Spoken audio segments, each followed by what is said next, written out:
같이 읽겠습니다. 귀가 있는 사람들은 성령이 교회들에게 하시는 말씀을 들어라. 아멘. 인생을 정직하게 들여다보면 인생은 슬픔이라고 말할 수밖에 없습니다. 겉으로 보기에는 모든 것이 다 괜찮아 보여도 안으로 들어가면 모든 인생이 슬픔으로 가득 차 있는 것을 보게 됩니다. 내 인생만 이렇게 슬픈가 하고 생각하시는 분들이 있으면은 오늘 위로받으시기를 바랍니다. 모든 인생이 보면은 슬픔으로 가득 차 있습니다. 성경은 그 이유가 우리가 죄를 지었기 때문이라고 말씀하고 있고요. 우리는 모두가 죄인들입니다. 그래서 죄를 지을 수밖에 없고 우리가 지은 죄로 인해서 우리는 슬퍼할 수밖에 없습니다. 그러나 사람들은 인생이 슬픔이라는 것을 받아들이기를 거부합니다. 어떤 사람들은 그 슬픔을 느끼지 않으려고 여행을 하기도 하고, 어떤 사람들은 그 슬픔과 마주하지 않으려고 매 주말마다 낚시를 가기도 하고, 어떤 사람들은 그 슬픔이 들어와서 날마다 술을 마시기도 합니다. 사람들은 슬픈 감정을 느끼는 것을 싫어할 뿐만 아니라 거부하기까지 합니다. 그러나 예수님께서는 애통하는 자가 복이 있다라고 말씀을 하십니다. 인생이 슬프니까 그 슬픔만큼 슬퍼하라는 말씀입니다. 그것을 인정하면서 시작된 인생은 바른 길을 갈 수 있지만 가장 기본적인 진리를 부인하고 시작한 인생은 절대로 바른 길을 갈 수 없다고 말씀을 하고 계십니다. 진리에서 시작한 인생은 바른 길을 갈 수 있고 거짓에서 시작한 인생은 바른 길을 갈 수가 없습니다. 인생이 죄를 지었기 때문에 슬프다는 것을 받아들이고 시작한 인생은 참 기쁨에 이룰 수 있고, 인생이 죄를 지었기 때문에 슬프다는 것을 받아들이지 않고 시작한 인생은 평생 거짓 기쁨을 찾아 헤맬 수밖에 없다는 것입니다. 인생이 죄를 지었기 때문에 슬퍼할 수밖에 없다는 사실을 받아들이고 슬퍼해야 할 만큼 슬퍼하면서, 그렇기 때문에 예수 그리스도를 의지하며 사는 인생을 우리는 믿음으로 산다라고 말하고 있습니다. 자기의 인생을 포기한 사람이 아니고서는 누구나 한 번뿐인 인생을 잘 살아보려고 노력을 합니다. 그런데 인생을 잘 살려고 노력하는 데는 두 가지 길이 있습니다. 하나는 스스로 노력해서 바르게 살아보려고 하는 길이고, 또 다른 하나는 예수 그리스도를 의지하는 믿음으로 사는 길입니다. 이 두 길은 출발부터가 다릅니다. 하나는 인간으로부터 출발하는 것이고 다른 하나는 하나님으로부터 출발하는 것입니다. 인간으로부터 출발하는 길을 우리는 율법주의 또는 자기의라고 말을 하고 있습니다. 그리고 하나님으로부터 출발하는 길이 하나님의 의 또는 믿음으로 산다라고 말할 수 있습니다. 이 두 길은 시작부터가 다르기 때문에 항상 충돌을 일으킵니다. 예수 믿는다는 것은 죄인이 회개하고 예수 그리스도를 믿음으로 하나님께서 의인으로 인정을 해 주시는 것입니다. 그것을 좀 더 구체적으로 말하면 자기의 의로 사는 삶에서 돌이켜 믿음으로 사는 것입니다. 성경은 오직 의인은 믿음으로 산다라고 말씀을 하고 있습니다. 하나님 앞에서 의롭다고 인정을 받는 길은 오직 믿음으로 사는 길밖에 없다라고 말씀하고 계시는 것입니다. 우리가 읽은 본문은 예수님께서 소아시아에 있는 7 교회에 보내는 편지 중에 빌라델비아 교회에 보내는 편지입니다.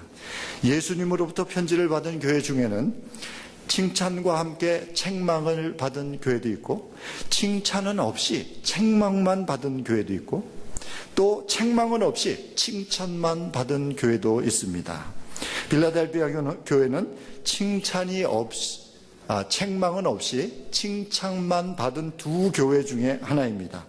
칭찬만 받은 두 교회가 서문학 교회와 빌라델비아 교회인데요, 그 중에 더 칭찬을 많이 받은 교회가 빌라델비아 교회입니다.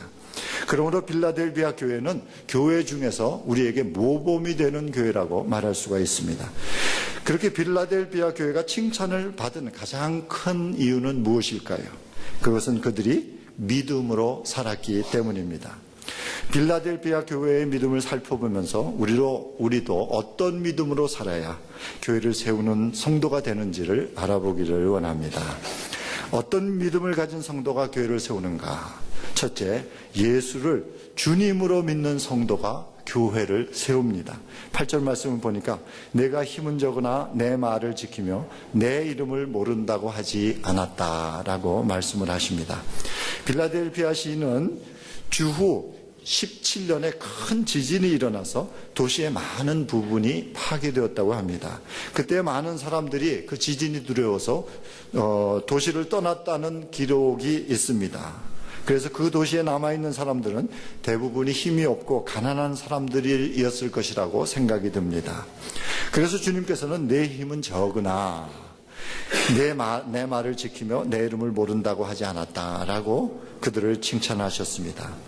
빌라델피아 교회 성도들은 대부분 힘이 없고 빽이 없는 그런 사람들이었습니다. 그럼에도 불구하고 그들은 예수의 이름을 모른다고 하지 않았습니다. 그 말은 죽음 앞에서 담대하게 예수는 나의 주인이십니다 라고 고백을 했다는 의미입니다. 예수를 주로 시인한다는 것은 세 가지 의미를 가집니다. 하나는 예수 그리스도가 창조주이시며 하늘과 땅의 모든 권세를 가지고 계신 우주 만물의 주인이 된다는 사실을 시인하는 것입니다. 베드로는 내가 누구냐 하고 물으시는 예수님에게 주는 그리스도시요 살아계신 하나님의 아들이십니다 라고 고백을 합니다.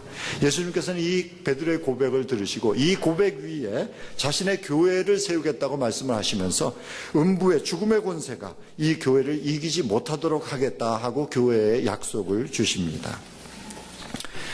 예수님께서 창조주 하나님이시라는 의미는 빌 게이트가 가지고 있는 모든 재산도 하나님 것이라는, 예수님의 것이라는 의미입니다.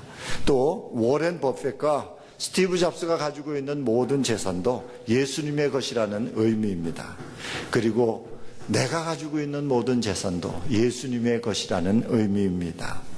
그리스도인이 된다는 것은 이렇게 그리스도께서 온 세상의 주인이 되신다는 사실을 믿는 것입니다.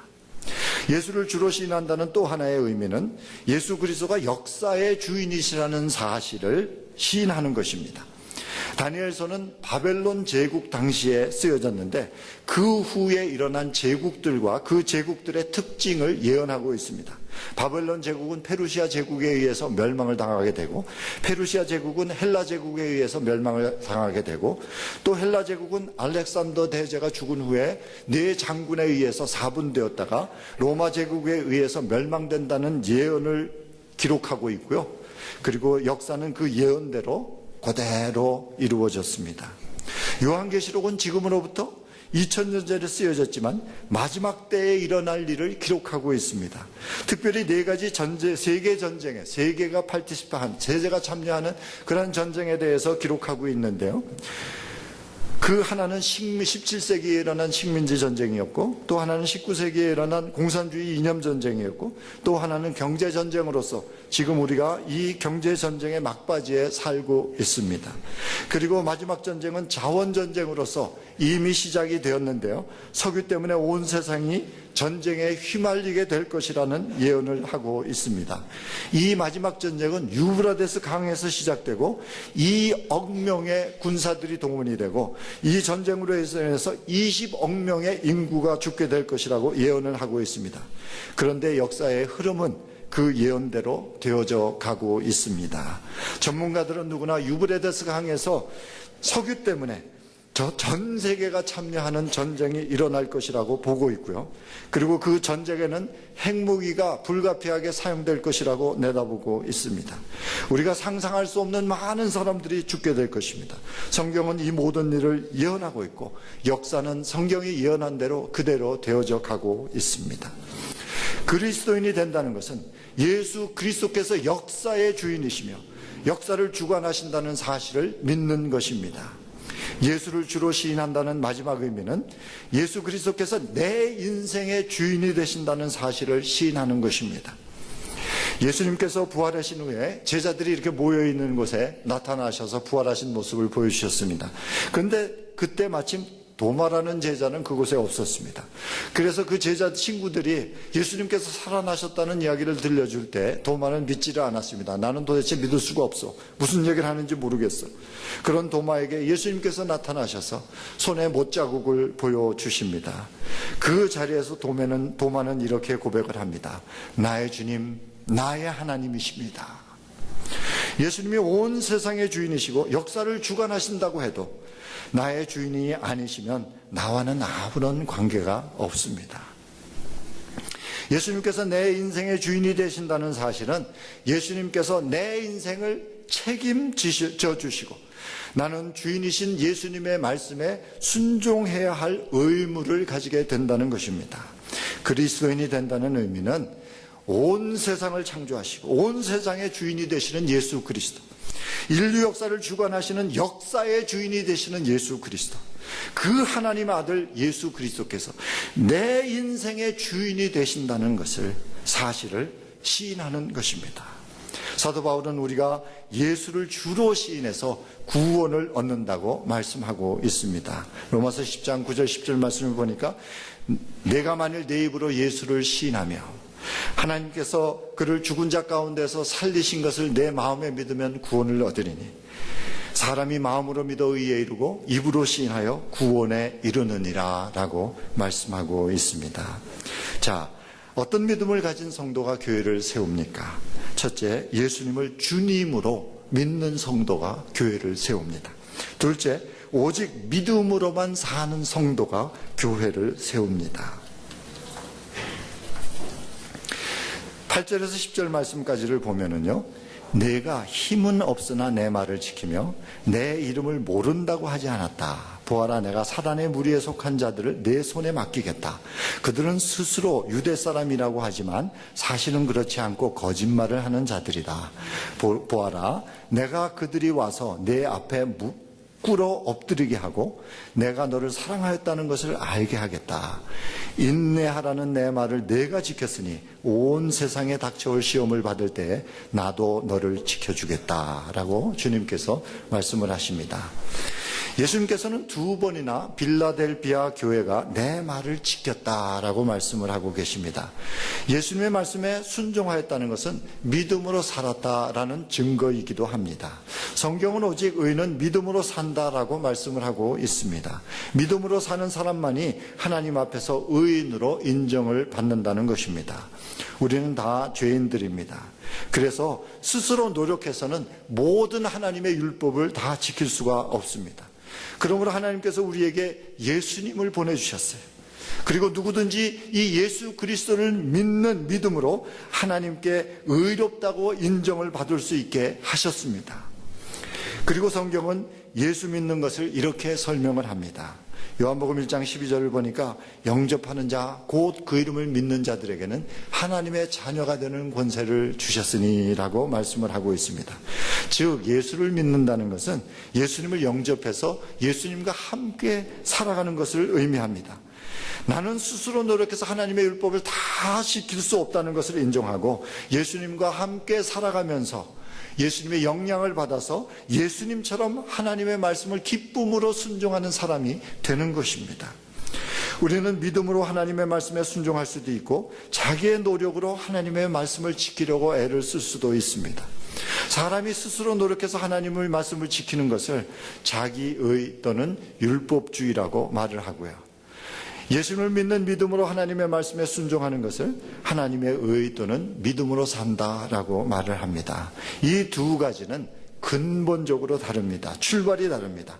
자기의 의는 사람으로부터 시작합니다. 하나님의 의는 사람에게서 의가 전혀 없다는 것을 알고 하나님으로부터 시작을 합니다. 그러므로 자기의 의와 하나님의 의는 근본적으로 다르기 때문에 항상 충돌하게 되어 있습니다.